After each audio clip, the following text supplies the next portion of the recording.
Okay, so let's discuss leadership and motivation. So first, let's try to talk about leadership. So what is leadership? When we speak of leadership, we're talking about the ability to inspire confidence and support among the people within the organization. So it is basically the process of guiding and directing the behavior of people in the organization in order to achieve organizational objectives. Okay, so the role of leadership in the organization includes, okay, the following. We have here setting a clear vision, motivating employees, guiding employees, and of course, building their morale. So let's try first to differentiate management and leadership. So when we speak of management, it deals with administrative activities that include planning, organizing, staffing, directing, and controlling the operation of the firm towards the attainment of its goal and objectives. So this is basically a learned process. Okay, so it's a learned process of guiding subordinates um, in the performance of the formally prescribed duties. When we speak of prescribed duties, they're duties in the organization, they're responsibilities in the organization. On the other hand, when we speak of leadership, this is an emotional process of exercising psychological, social, and inspirational influence on people employed by the firm. So it is basically the ability to get people do willingly what they would not readily do on their own. So that is leadership. Okay, so there are differences in terms of the characteristics or qualities rather of a leader and a manager. So let's try to look at it. So for leaders, they use their soul. For managers, their mind. Leaders are visionaries. Okay, managers are use their rational thinking. All leaders are passionate. Managers basically are consulting. All leaders are creative. Managers are persistent. Leaders are flexible. Managers are concerned with problem solving. So leaders are inspiring. Of course, managers have to be tough-minded. Leaders are innovative. Managers are analytical. Leaders are courageous. Managers are structured. Leaders are imaginative, experimental, they initiate change, and they use personal power. On the other hand, managers are structured, deliberate, authoritative, stabilizing, and they make use of their position power. Okay, so there are differences between leaders and managers in terms of their functions or according to functions. So in terms of planning, leaders basically set direction, creates vision, they devise a strategy. In terms of organizing, they get people on board for strategy, communication, or network. In terms of leading, they empower people. They are cheerleaders. In terms of controlling, they motivate, inspire, and they give sense of accomplishment. On the other hand, for managers, they have to set target. They allocate resources, they establish detailed steps. In terms of organizing, they delegate, they coordinate tasks, and they create structures. In leading, they have to solve and negotiate problems. And in terms of controlling, they implement control system, and of course, they measure the performance of their subordinates. Okay. Okay, moving on. So let's talk about power. So there are several definitions of power presented here. So it is the capacity of a person, team, or organization to influence others. It is also the ability to influence other people and events. And it is the ability to get an individual or group to do something, or to get the person or group to change in some way. So that is power. So we have two types of power here. We have positional power and personal power. So positional power, it's basically the power given to a manager. So this is a category that is vested upon an organization or an authority to an individual leader. So result of the manager's position within the organization. So we have here legitimate, reward, and coercive power. Personal power, on the other hand, usually it's a power possessed by a leader. So categorizes all that emanates from the individual leader and is not necessarily provided by the organization or any authority, and earned through the years by a leader through the practice and experience. So we have expert and referent power. So let's talk about your positional power first. As a manager, they definitely have legitimate power. So this is a power because of the position of manager within the organization. So, but basically the authority lies with the position. It's not the person, but rather the position of that person. So reward power, managers use to influence other when behavior meets or exceeds performance expectations. So reward could be in the form of pay, bonuses, or promotions. Coercive power, on the other hand, okay, so it's the opposite of reward power. It's used by managers to punish subordinates for not meeting performance expectations. Okay. Moving on, for your personal power, we have expert and referent power. So the power that stems from special knowledge or skills in the task performed by the subordinates. So referent power, power that results from the characteristics that command subordinates identification with respect, yan, and admiration for and desire to emulate the leader. So referent power. Okay, now let's talk about the different types of leadership.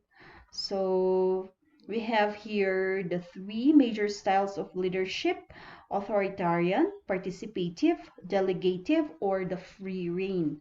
So first, let's discuss your autocratic style of leadership. So in here, basically, it's led by one person. The boss makes the decisions on their own, and they do not consult their employees, or they do not consult their subordinates. On the other hand, in addition to that, so the authoritarian leader makes the decision alone, or decisions alone, as power is centralized in one person. So decisions are enforced using reward and the fear of punishment. So sabi nga dito, it is an abusive and professional style called bossing people around. Okay, we also have here the democratic style of leadership or the participative style of leadership. So the decisions basically in the organization involves subordinates. Okay, so democratic, the participative leader include one or more employees in the decision-making process. There is also communication that flows freely. Suggestions are made in both directions. The participation encourages member commitment to the final decision. That is basically the result of democratic style of leadership. And then we also have here the laissez-faire style of leadership, or the free rein, otherwise known as delegative style of leadership. Okay, so the leader believes in minimal supervision, so leaving most decisions to subordinates. However, in the free rein leadership, the leader gives power to subordinate to make decisions. However, the leader is still responsible for the decisions that are made. So this is used when employees are able to analyze the situation. Okay. It says here, delegative style of leadership is generally not useful.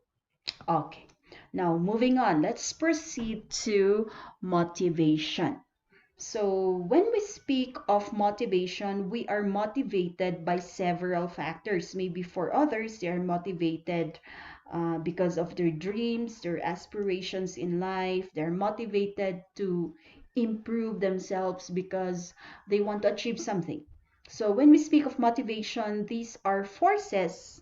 So either within, because you want to have personal fulfillment, achievement, something like that, or external because you want to have house in the future, you want to buy a car, okay, that arouse enthusiasm and persistence to pursue a certain course of action. Okay, so this is a sample model of human motivation. So for others, perhaps they're motivated because of need, not only because of others. No, I mean not only for others. I think majority of us, or maybe all of us, are motivated because we have a need.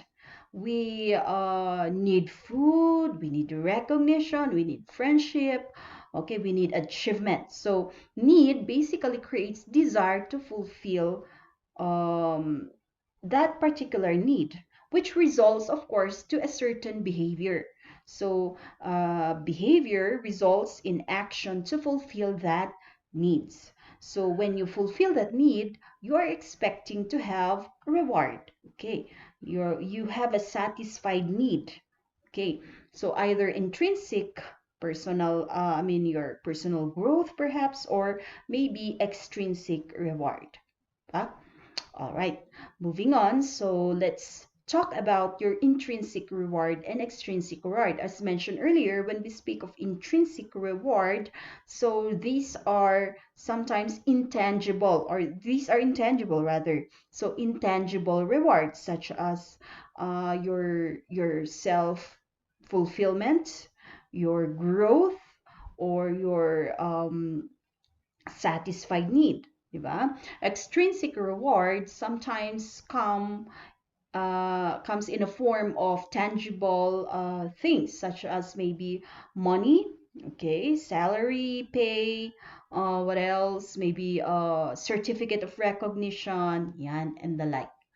Okay, right. So maybe feedback reward, okay, is given if you did something good in the organization and your performance is well received by your boss, and then they will give you a good reward, feedback reward, such as maybe because of your good performance, you are given vacation, something like that. Okay, so yon, feedback reward. All right, now let's discuss the different theories of motivation. Let's focus on the content theories. Okay, we also have here the process theories and the reinforcement theories. So first, let's talk about your content theories. Your content theories include, okay, the Maslow's hierarchy of need. So we know it so well that in the Maslow's hierarchy of need, we have here a pyramid, which starts from your psychological or biological needs. Okay, that includes food, drink, shelter, water. Okay, that's drink, warmth, even sex, or maybe sleep. And then in your safety reward, safety needs, um, it includes protection, security, order, law, okay, and the like. Belongingness, of course, affection from your family, your relationship, or your work group. And then esteem need, achievement, status, responsibility, and reputation. And then, of course, your self-actualization. That is at the top of the pyramid, topmost part of the pyramid. This is your personal growth and fulfillment. Now, in relation to the workplace, so we have here fulfillment of the job in relation to the Maslow's hierarchy of need, and fulfillment on the job. So psychological need, of course, basically we need food, water, and oxygen outside the job and even inside the job, of course. In terms of your workplace, you need to have salary, your base salary. Okay, you need to have a good ventilation in the workplace. And of course, if the workplace is very, very hot, you will not be comfortable. So you need to have good, work environment. We have here also safety need, of course, fulfillment of the job, freedom from war, pollution, violence, etc. Fulfillment on the job, you need to work in a safe work environment. And then maybe perhaps there should also be a fringe benefit aside from your base salary. And then you also need to feel secured in your job, not you always feel that you might be retrenched or you might be fired. Of course, you want to feel safe and secured in your job. And then here, belongingness, fulfillment of the job, family, friend, community, or groups. And of course, on the job, you need to have work groups, okay? You work with your clients, your coworkers, your supervisors. Esteem needs approval of the job, approval of family, friends, and community. On the other hand, fulfillment on the job, recognition, high status, increased responsibilities. And then finally, your self-actualization, fulfillment of the job. It could include education, religion, hobbies, or maybe personal growth. And then fulfillment on the job, of course, opportunities for training, advancement, growth, and creativity. So this is Maslow's hierarchy of need, okay, or needs theory in terms of your contemporary needs. We also have here, content needs rather. Um, the ERG theory, by the way, this is supposed to be growth. This is supposed to be growth. Pardon me for the spelling. So in your ERG theory, it's somewhat similar with the Maslow's hierarchy of need. So your E here, it includes your basic needs, that's existence, basic needs, and safety needs. Okay, relatedness, this is belongingness or love and belongingness in your Maslow's hierarchy of need. And then growth, that is your esteem needs and self-actualization. So that is the ERG theory. What is the difference though?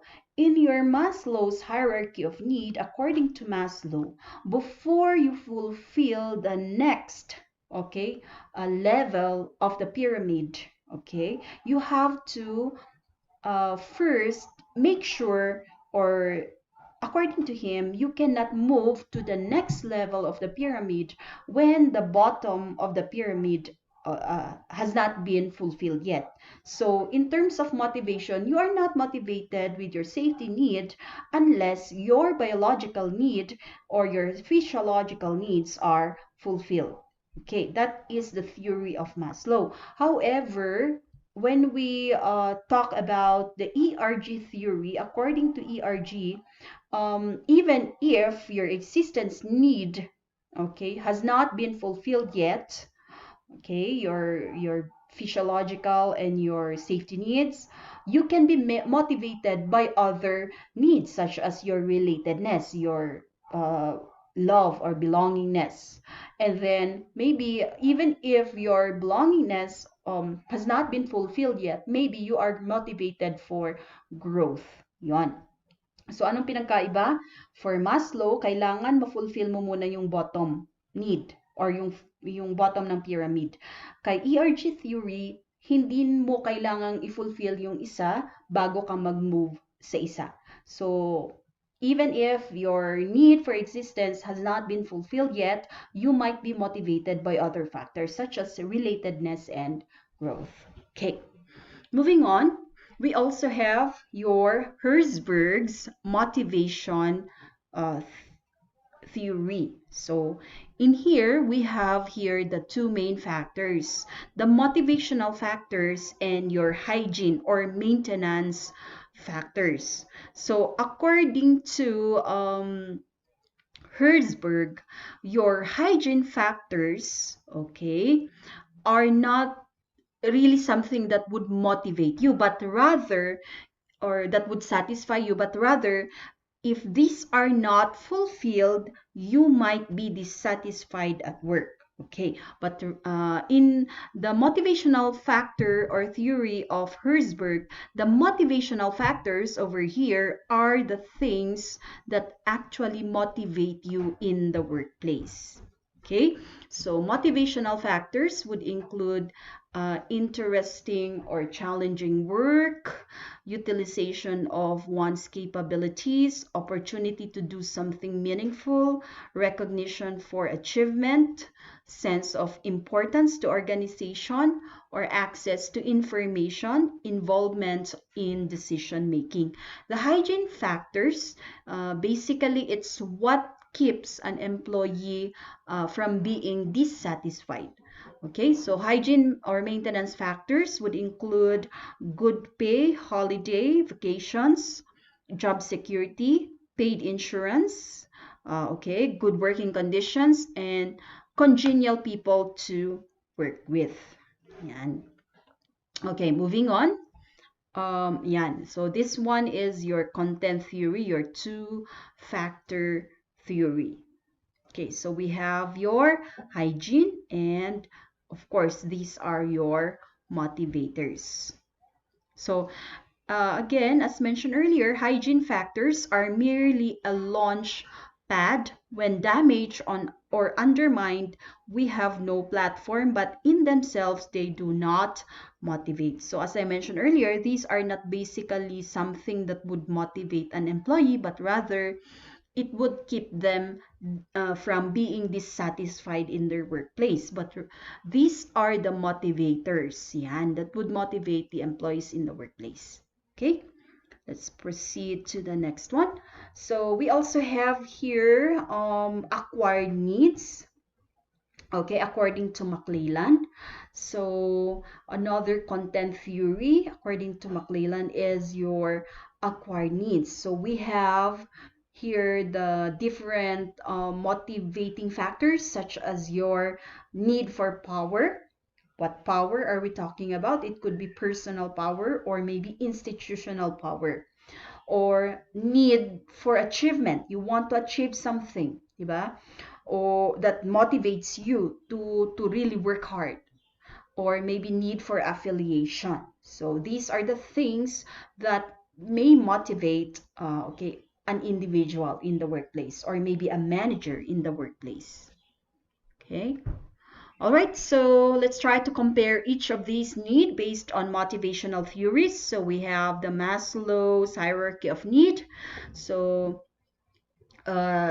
this was basically the how will I say this, maybe basis of other needs. Okay, so Maslow's hierarchy of need, we have here physiological, security, social or esteem need, okay, self-actualization.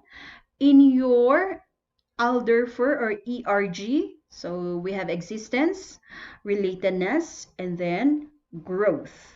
And then we have here McClelland's acquired needs, need for affiliation. If you notice, ano, magkakatapat sila.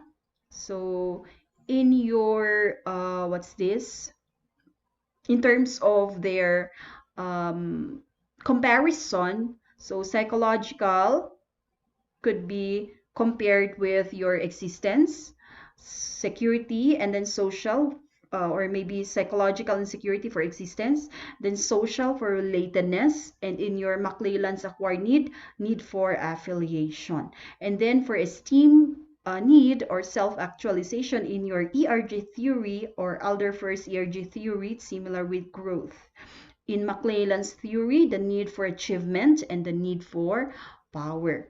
In your Herzberg's two-factor theory, we have hygiene and we have the motivators. Hygiene, these are the factors that would keep the employees from being dissatisfied in the workplace. But the real motivators, or the things that would motivate employees, would be the motivator factors that were mentioned earlier. Okay. All right, now let's proceed to the process theory. So we have the X and Y theory. This was authored by McGregor. Okay, the X and Y theory. So what is this theory all about? In the theory of X, according to the X theory, so their assumptions would be the following: inherent dislike of work and will avoid work. People must be coerced, controlled, directed, or threatened with punishment to get them to put forth adequate effort toward the achievement of organizational objective.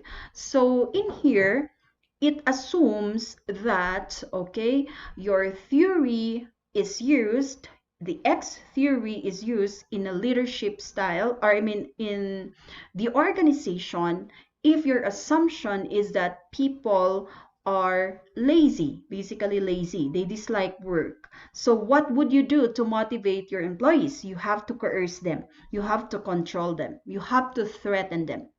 Okay, in your Y theory, the assumption is that people would like work. It is as natural as play or rest. So average human being does not inherently dislike work. So a person will exercise self-direction and self-control in the service of objectives to which he or he is committed. So there is high degree of imagination, etc., etc. So if you compare this to the different, or to the style of leadership in your X theory, your style of leadership would be autocratic style of leadership. Okay. In your Y theory, okay, in terms of leadership, your style of leadership could be democratic, or the laissez-faire theory, or sorry, style of leadership. Okay, so that is your process theory. We also have your equity theory. Okay, so we have the input, the equity, which is dependent on comparing own ratio of input or output with ratios of referent others. And then we have here your output. So inputs are typically effort, loyalty, work or hard work, commitment, skill, ability, adaptability, etc.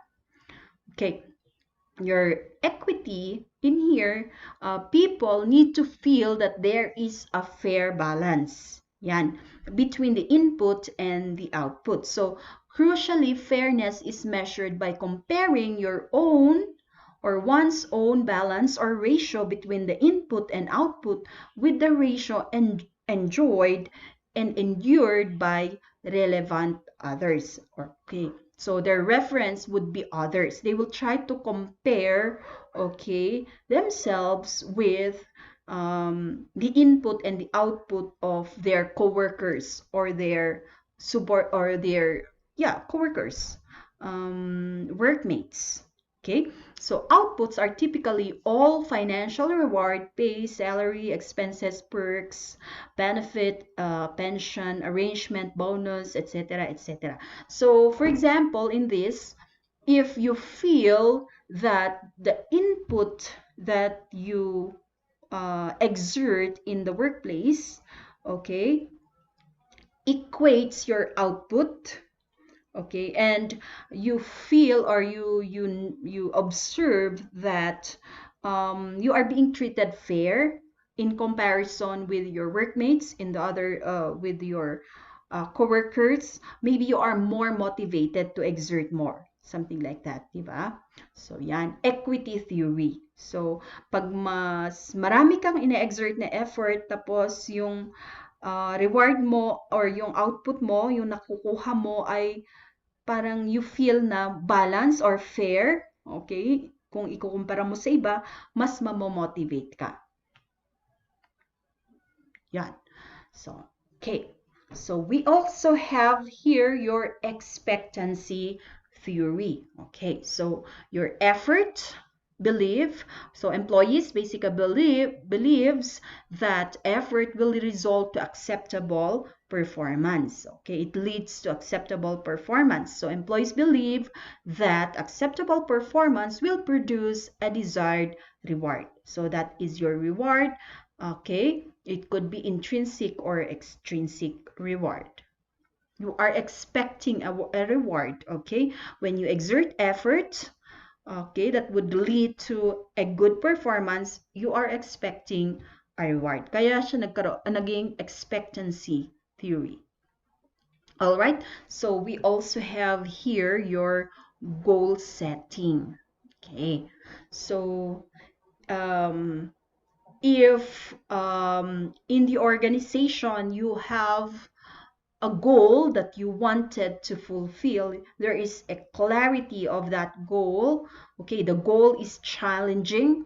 Okay, you are committed to achieve that goal, and you are given proper feedback.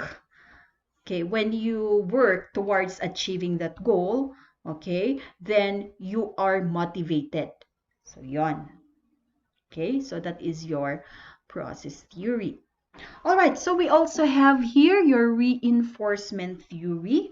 It could be positive reinforcement or negative reinforcement.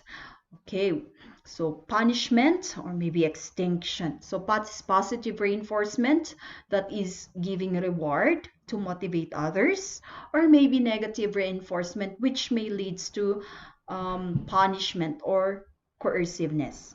Okay, they coerce you so that you will be motivated to work. All right, so this ends our lecture for leadership and motivation.